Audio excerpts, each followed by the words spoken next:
Hello, welcome to my reading log for the month of November. It is the middle of November, so I'm going to be talking about some of the series I've completed and don't plan on reading more of the rest of the month. And then I'll film another clip at the end of the month, concluding everything else that I've read. So, starting off, I did read all of Genjican Season 1, so that is volumes 1 through 9, or omnibuses 1 through 3. If you are an OG at this channel, you'll know that my very first reading log last year in November, I read this Omnibus 1, but I could not find these two for the life of me, and I finally got my hands on them, so I reread Omnibus 1 and the rest of the series, and I can say that I genuinely love this series. It is definitely in my top 20, so look out for that top 20 completed manga video soon, I promise. But basically, this is a slice of life story, so going into it, just know that there's no, really overarching plot. It's a slice of life story about a group of otakus in college, and it's about their club that's called the Society for the Study of Modern Visual Culture, or genjican, and their hobbies range from cosplay, anime, manga, video games, etc. And it just follows their daily lives. There is some romance, comedy, slice of life elements, etc. The humor is a little more raunchy. They talk a lot about doujinshis and porn games and stuff like that. So if you're uncomfortable with more of toilet humor, then I would stay away from this, but that's kind of my humor since I have the humor of a 12-year-old boy. But that being said, I really love this. I love all the characters. It's a large cast, but the cast doesn't change that much, so you really get to know each of the characters. And this is only the first season. The second season is, I think, 12 volumes, and it continues on because at the end of the series, the main cast does graduate, and a few of the members that were younger continue on into the second season, but then they get new members. I have seen the anime for the second season, but I was not planning to read the manga because I pretty much bought this for more of a nostalgic read, but I forgot just how good this was, so I really want to get the second season. Even though the cast of characters is mostly different, I still love all of them too. But yeah, I highly recommend Genjican. I know it looks a little weird, and the singles are so ugly, they're in those red volumes, but I promise you won't regret it. The anime is really good too. It's really old, so if you are someone who can't stand old animation, I would not recommend it, but I highly recommend. One of my favorite series. Try it out if you can get your hands on it. If you're looking for a, like I said, slice of life, character study, raunchy humor type deal. And then another series I completed this month, Paradise Kiss. This was actually a reread, but I had read it scanned before, so this is the first time of me experiencing it in a paper format, and this edition is chonky. It's kind of hard to read, but I didn't experience any creasing of the spine or anything like that. Vertical always does a good job with their publications, so I wasn't really worried about that. I wish there were more color pages and stuff. There is some at the beginning, but not really sprinkled throughout. So yes, Paradise Kiss is by Aizawa. That is the author of Nana. And Paradise Kiss is kind of a sequel to one of her other works, Neighborhood Story, but you don't have to have read or seen Neighborhood Story to read this. It is about some of the side characters in that series, but yeah, Paradise Kiss is basically about this girl who's in high school. She has a lot of pressure to be a perfect student and go to a good college, but one day she gets scouted on the street by this group of seniors in high school who go to the fashion school in town, and they are trying to recruit her to be a model for their showcase at the end of the year because she's very tall, she's gorgeous, she's skinny. So she's reluctant at first, but then agrees, and it goes from there. It's a whirlwind of fashion and drama and romance, and it's really good. I really adore this series. It's one of my favorites. I was really happy to reread this. And there is some trigger warnings I would like to say. Obviously, it's a lot about the fashion industry, so there's talks about weight and weight loss.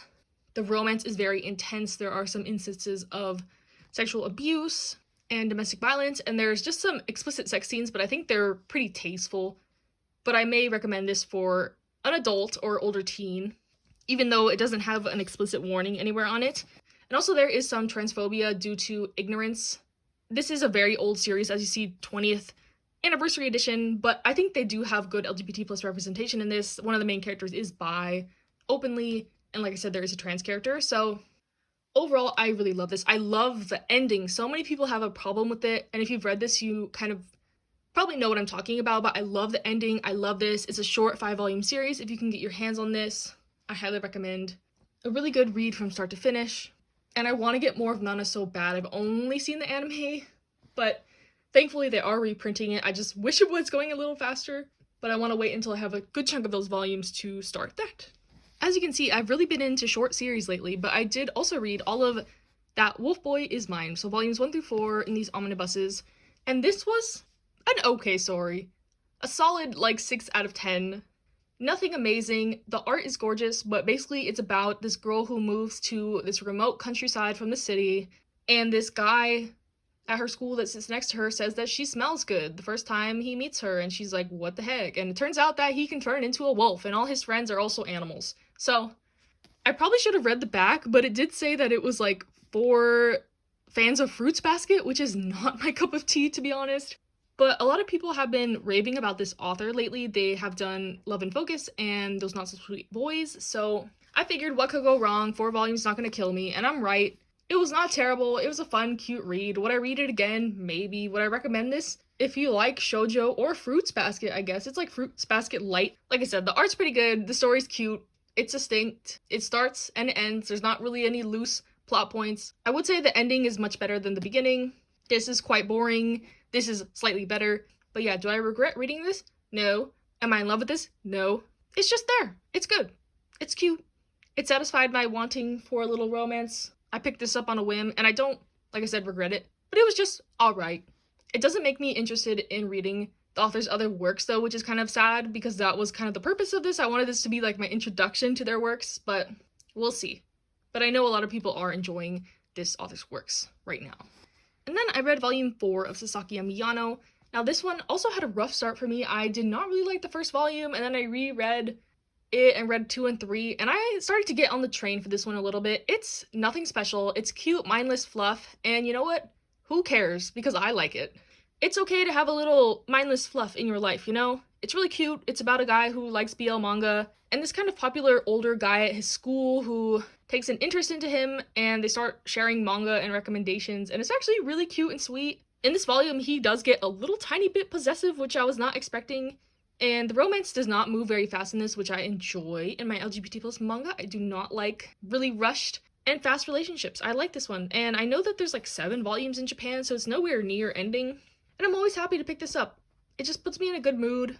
It's cute, it's fun, it's mindless, and I recommend this if you are looking for something like that. And then lastly for this segment, this is something I don't really want to talk about, to be honest. I think I will do a full review on my channel, which I have not done in a long time because I have a lot of thoughts about this. I talked about this on my Instagram already and with a couple of you in the DMs, but I'll just give a summary of what I thought about this. And don't flame me in the comments because I know a lot of people were excited for me to read this, which I feel kind of bad about that I didn't ultimately like it that much. So Our Dream to Dusk is basically about a kid who is outed to his class as gay, and he attempts to commit suicide, but before that happens, he is found by this person who ends up taking him into this community center where a lot of LGBT plus people gather, and it's meant to be sort of a safe space for that. And throughout the story, he meets many people in the community and their stories, and it's kind of a coming-of-age little slice of life 4-volume series. So, like I said, this is going to be really succinct because I don't want to talk about this for too long, but the reason I did not like this series as much as others is because there is very intense homophobia in this, to the point where it, like, triggered me, personally. So, it was very hard to get through this, and it took me a while. Like, I attempted to read this all in one night, but I could not. It was just too much, and I think it would have benefited from being a little longer. There were certain characters who the main character forgave after doing some horrible stuff to him, but we didn't have enough time to see their growth or character development, so it was just kind of jarring to see the ending with those characters. But yeah, overall, the art's really good. I think the story is good for certain people, but it just was not for me, unfortunately. I think it's kind of the way people say don't read Goodnight Poon Poon if you're depressed, because it might put you in like a bad headspace, and it was kind of the same for me with this. But like I said, I think I will have a full review out for this, and then I hope to talk about some of my opinions on like LGBT plus representation in manga. So yeah, look out for that. If that's not out by the end of this month, then I do not feel up to doing it, but I'm sorry if you were really excited for me to read this and wanted to hear a positive opinion from me. But yeah, like I said, really heavy subject matter that is hard to stomach for me personally. So I think I will be departing with this from my collection, and I'm not even gonna say that I'm glad I read it, kind of like That Wolf Boy's Mine. This was something I probably could have lived without, even though it has so much hype in the community. and that's another aspect maybe that deterred me, or like it had so much hype in my mind that the fact that I ended up not liking it as much is kind of sad. So that's all I have to say for this segment. Sorry to end it on kind of a sour note, but hopefully I'll be reading more fun stuff in the future this month. I already have, but I'm not like done with my reading yet for the month of those, so you'll see those in the future. Hello, it is the third week of November now, so I'll talk about what I've read this past week. My break from work started, so I did get a good chunk done. But first, let's talk about Sunny. I read the whole series, volumes 1 through 6, and you can hear me talk about this a little bit in my top 20 manga video completed. This went right into the rankings after I read it. Essentially, this is a series by Taiyo Matsumoto about a group of children living in this group home / orphanage / foster home. The kids are all in different situations, some with parents who have passed away, parents who have abandoned them, parents who are sick, parents who leave them there temporarily and come visit occasionally, etc. And it's just a slice of life story about these kids. Very bittersweet, very sad at times. Obviously, these kids all come from very troubled backgrounds, and the reason why this is titled Sunny is because on the property of their house, there's a car that they call Sunny, where the kids go to play and kind of escape reality, let their imagination run free, like they pretend they're race car drivers, or they're in a place where they're with their parents, or just not in this home in general. Not that it's a bad situation, but obviously they wish they were with their parents or somewhere else. And it goes into each of the kids' backstories, how they're treated at school, how they're treated by society, basically. People in town forgiving them because they know they have tough home life when they're stealing stuff and causing a ruckus. But I think we all know that those kinds of things that children do are for attention. They want attention, they want to feel loved. And obviously they all have some type of abandonment issues, which is explored really nicely throughout this manga. I think it was really well done, and apparently Taiyo Matsumoto also lived in a group home when he was younger, so this may be taken with inspiration from his own life. If not, that's okay too. It's still very profound. I love it. The art is gorgeous. A quick read. Like I said, it's slice of life. There's not really a progressive story. There's no real goal. But it's just a nice look. Human drama, psychological aspects, slice of life. I really loved it, and I'm really glad that I finally read this. This is the second work from Taiyo Matsumoto I've read after Ping Pong. And I also own Tekken Kinkri, and then after that I'll probably try number 5 because I'm really loving his work so far. Next, I read volumes 1 through 3 of Boys Run the Riot. There's only one more volume after this, which comes out next month, which is pretty exciting. I'm glad Kodansha released this really quickly in succession. But yeah, a lot of y'all recommended this to me, and I decided to finally start it. And overall, I think it's really good. It's about a transgender boy who was in high school, and the only way that he feels like he can express himself is through clothes, because at school he has to wear the girl's uniform, and at home he can experiment with different fashions, streetwear, menswear, etc. But the thing is, at school he is very quiet and just wants to get through life, get out of school, and be able to pursue his dreams in the future. But he does meet this other boy who is very loud, very outgoing, and runs into our main character at a store, and they both reach for the same t-shirt. So at school, he's like, hey, you like fashion? I like fashion. Let's start a brand. So the series is about their journey starting a fashion brand. And there's many obstacles along the way. There's an instance of outing, and there's just some general transphobia within the manga, so do be aware of that. But overall, I liked it. I'm enjoying this. I'm excited to read the last volume. Some aspects I think are a little bit cheesy, but the mangaka is part of the LGBT+ community, so if these things are from their experience, I'm not gonna call it cringy or whatever, but it was just a little bit maybe idealistic, unrealistic, I don't know. But I think it was cool. Pretty inspiring, some of the stuff that goes on, but like I said, maybe a little bit unrealistic, but I appreciate it, and I really want to see more works like this by LGBT+ mangakas that seem to be more grounded in reality, which I talked about a little bit in my review for Our Dreams at Dusk. And I guess in this video as well I talked about it a little bit, but definitely enjoying this one a lot. And I'm excited to see the conclusion next month.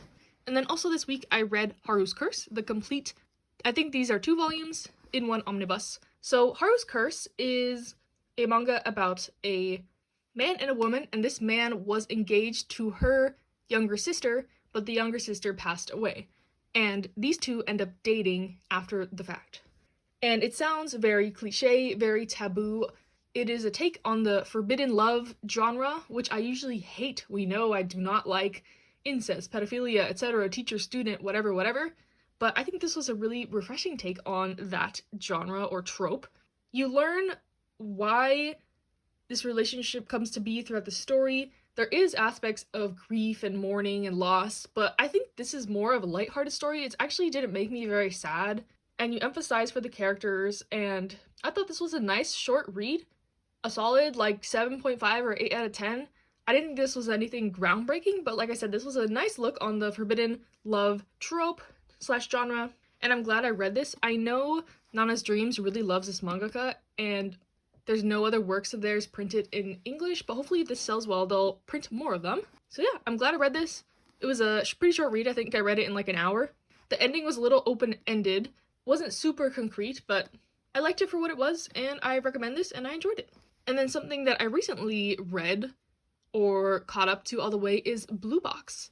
I read it on the Shonen Jump app. There's currently 30 chapters as of me recording this, and I read them all in a night, and I'm really enjoying it so far. It is basically a story about two kids in high school. The girl is on the basketball team, the boy is on the badminton team.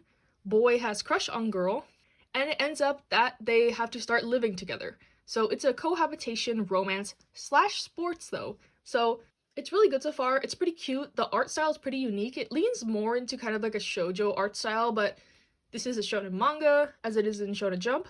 And I think this is pretty much everything I was looking for when I thought about a sports romance. I started this because I recently have been cleaning out my collection a little bit, and I decided to part with Waiting for Spring, which is a quote-quote basketball shoujo, but it wasn't exactly what I was picturing when I thought of a sports slash romance series.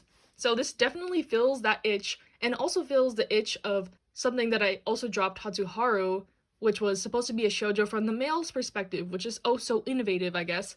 But this one is also mostly from the male's perspective, which I find really cute, really refreshing.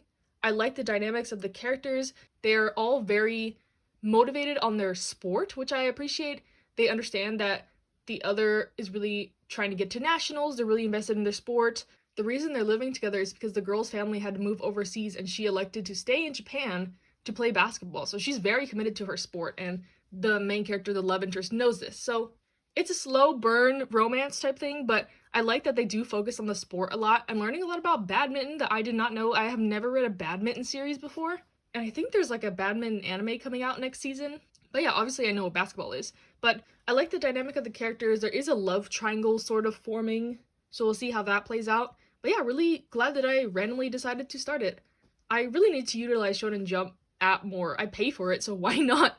But yeah, I hope that they do physicals for these. I don't know if they've announced if they're doing it digital only or whatever yet, but I would totally buy these volumes, and I highly recommend. I think 30 chapters is about like 4 volumes worth, so if you want to count volumes, I read about 4 volumes of this series. Hello, it is the last week of November, so I'll go over the rest of the stuff I read in this month. And first let's start with Toilet Bound Hanako-kun. So I did read volumes 4 through 11. I'm caught up with the physicals now.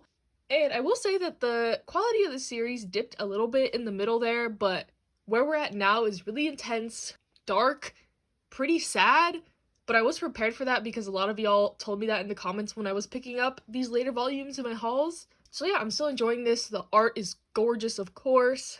If you're looking for a series that seems very cute but has really dark undertones, has to do with the afterlife and ghosts and mysteries, and some moral dilemmas about life and death, I would recommend this.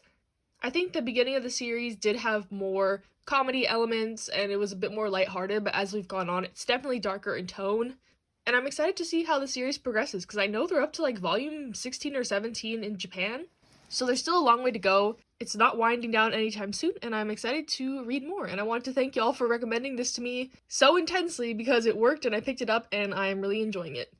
Next, something that I talked a lot of crap about in my last reading log. I did read volumes, I think 5 through 8 this month, and once they got past the whole incest part of the story, it's gotten better.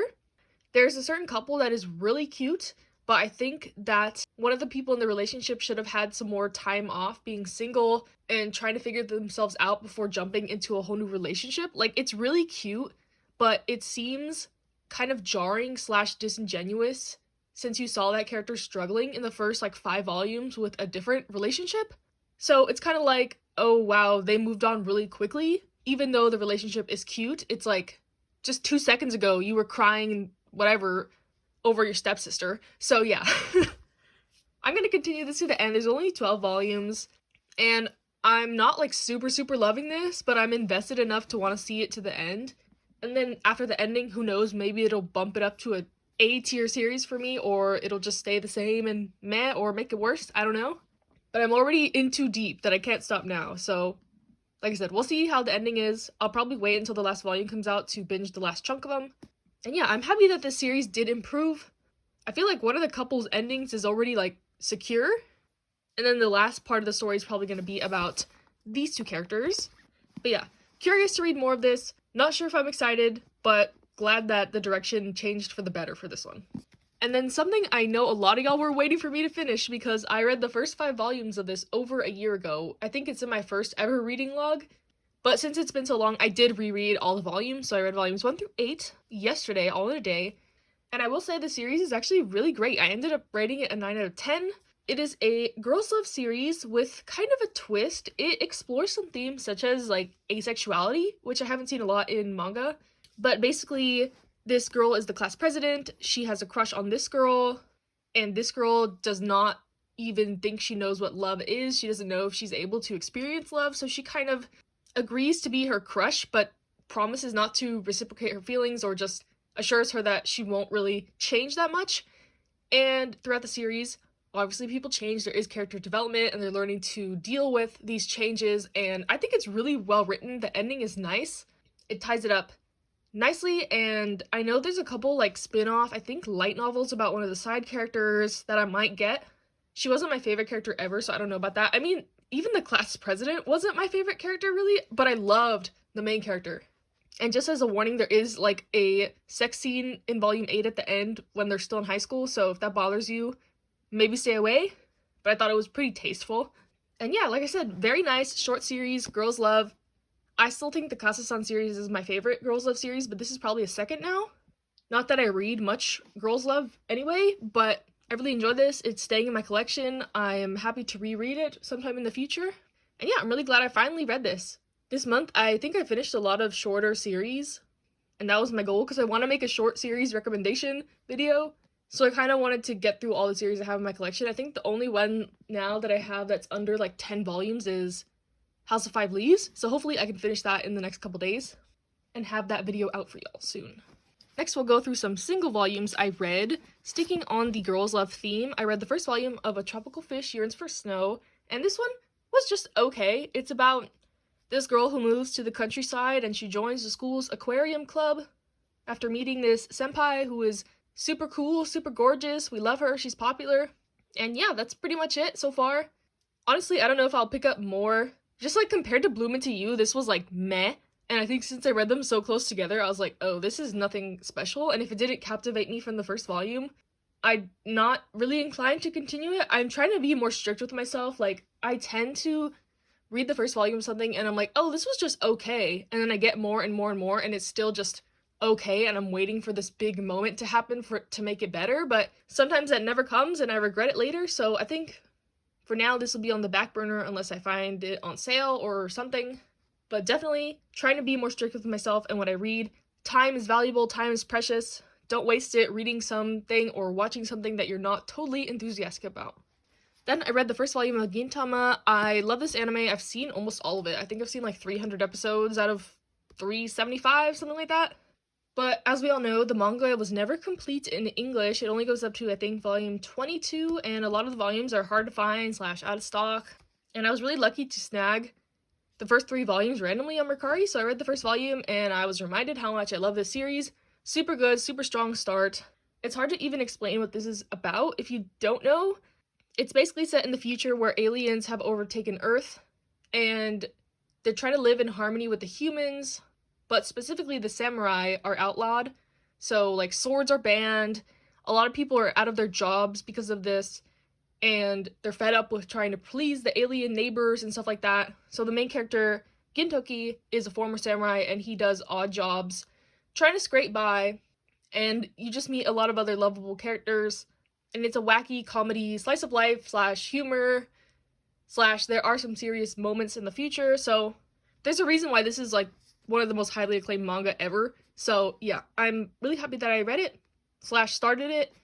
I wasn't really planning to collect the rest of it because I'm just super lazy with that kind of stuff and trying to find out of print volumes and stuff. I just give up before I even start most of the time.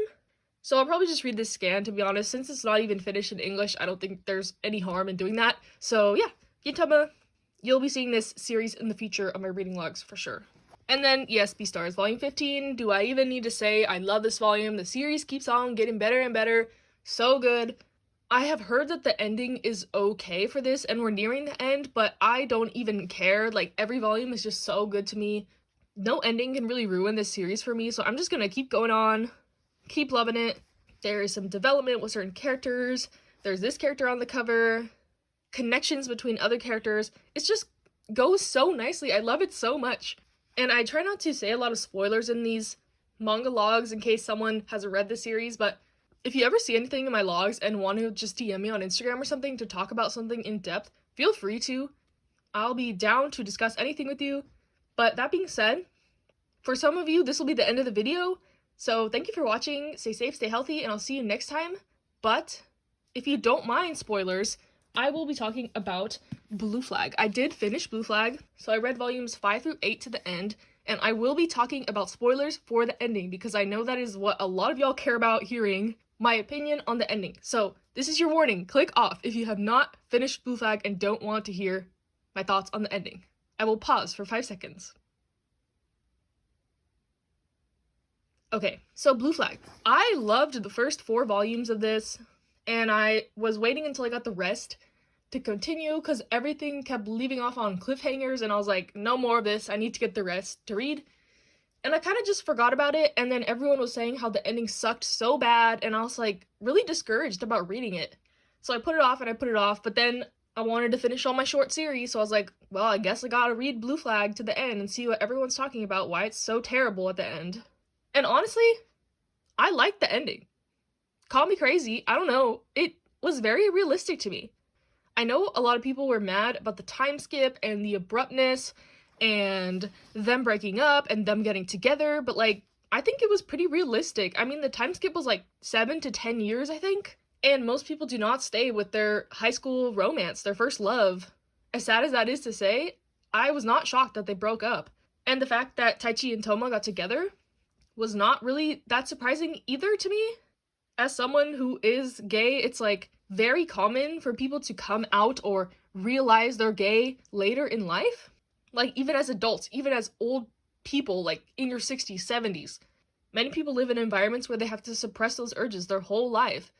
And not saying that Taichi was ever like this super straight man. He never really rejected Toma. He was having a crisis basically when he confessed to him.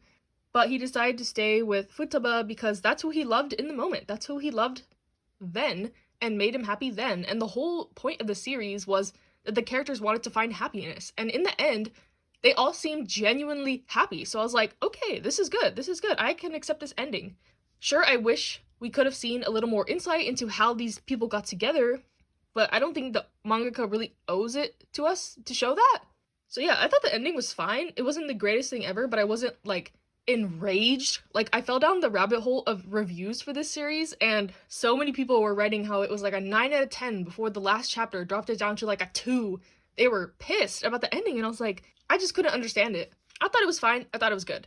The problems I had were actually earlier in the series, around volume 6 to 8. So the last 3 volumes, they started having some like very quote-unquote deep / woke discussions that lasted so many panels. It was like these long-ass conversations that I did not remember being present in the first couple volumes. So I was like, okay, that's kind of weird. But I was talking about this with Tony's manga in the DMs after I read this, and we came to the conclusion that this is a good way / palatable to talk about some things for the shonen audience, because this is a shonen manga, and like some of the things that they discussed in Tony's words were like feminism 101. But like a teenage boy in Japan might not have ever thought about these things. So I thought it was a good discussion, like with mommy being mad about not being able to be friends with boys. Everyone treats her like she's trying to steal their boyfriend, and then the boys are Like, oh, my girlfriend doesn't want me to hang out with you, and she's very sad and frustrated about that because people think she has ulterior motives all the time. But some of those conversations I did feel were very forced, like when her best friend came out to Toma's sister. That discussion was just uncomfortable to read, basically. And then there was the whole conversation with the homophobic guy. And at first, I was on the girls' sides, like, they were spitting facts. But then when the guy revealed pretty much why he was homophobic, I was like, oh shit, okay, this makes sense. And yeah, it's hard to emphasize with a homophobic person, but like when you hear their stories and hear them out, the other friend made a really good point as to like, you're kind of doing the same thing to him, you're attacking him for his beliefs, and it's the same as what he's doing, so, you know, you're learning and growing every day. This series opened my eyes to some things, which hasn't happened in a while, especially with things regarding like LGBT plus issues. Not saying that I'm an expert on it, but a lot of these series are set in high school, and since I'm past that age, I feel like a lot of their problems are stuff that I have faced in the past, so it's like looking into my memories a little bit. But this series was not triggering to me at all, like Our Dreams at Dusk, even though there was an instance of outing. But I thought most of the conversations in this were really respectful, pretty insightful. Ended up rating this an 8 out of 10 due to that kind of dip near the end and the ending not being the best thing ever. But I still like this series. I'm really willing to reread it so it's staying in my collection, especially from a new lens. I kind of like when series have more of a plot twist ending and then you can go back and read them from a different perspective, knowing how the ending is. So yeah, overall, I really enjoy this. I recommend this if you're not someone who's gonna get mad about a potentially bad ending or something that you didn't want to see in the ending. But yeah, overall, I really liked it. And for those of you who stayed this long, thank you very much. Glad you were willing to hear my opinions on the Blue Flag ending, and I'll see you next time.